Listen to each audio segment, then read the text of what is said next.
The India Abroad Publisher Special Award for Excellence goes to Amrit Singh. Amrit is a senior legal officer for national security and counterterrorism at the Open Society Justice Initiative. She was counsel for the case, which resulted in the public disclosure of thousands of documents concerning the abuse of prisoners held by the United States overseas. Thank you very much. It is an enormous honor to be here today to receive this award, and I feel an enormous sense of pride at belonging to the South Asian community that has produced so many luminaries, many of whom are in this room, and so many human rights advocates, people who stand up for the rights of others who may not have the means to stand up for these rights themselves. I'm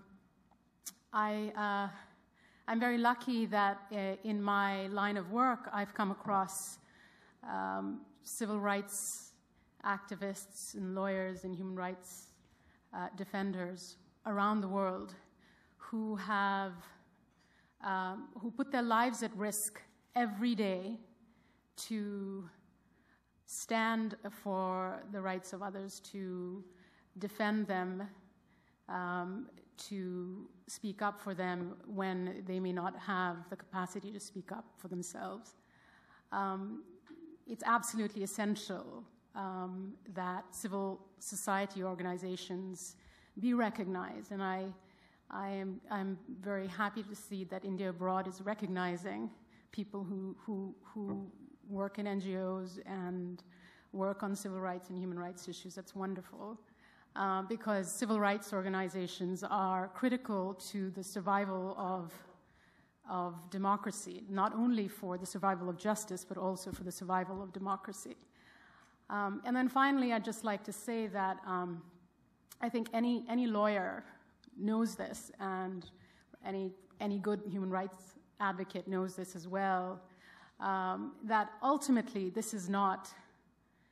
all of this work is not about the lawyer or the human rights advocates. It's about our clients.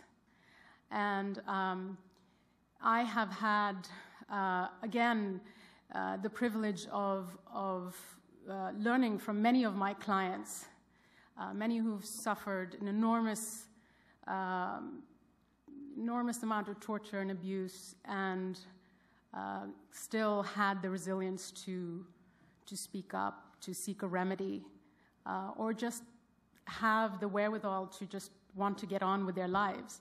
There are a number of people that I represented in immigration detention, or people who were the victims of torture by the United States government. But one person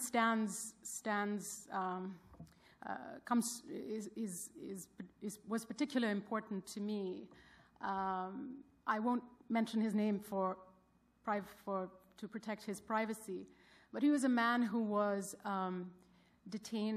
secretly detained in U.S. custody for 4 years, as an innocent man who was tortured in various prisons in Afghanistan, stripped naked, hung from the ceiling in the strappado position, subjected to stress positions, doused with freezing water, among a range of other, held in a cage. And when I first met this person, I spent a lot of time with him debriefing what he had gone through, what his experiences were.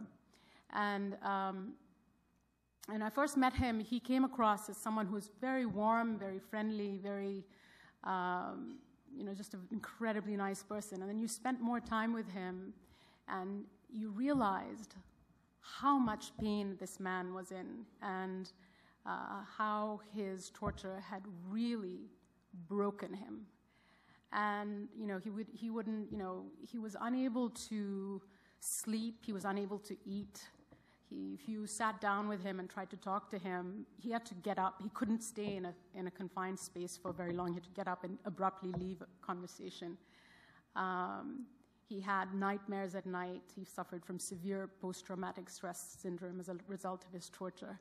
And yet, despite all of that, what he wanted most was to just restore his life to some basic level of normalcy. All he wanted was a home and a family and a job, and he wanted to just get on with his life. And I found him just like many of the clients that we end up serving, that we have the privilege of serving, just an incredibly inspiring person. And I thank you for this award, but I think that it's ultimately those people who have the resilience to go through these experiences and survive them and speak up so that these things don't happen again. Those are the people who really ultimately deserve our recognition and respect.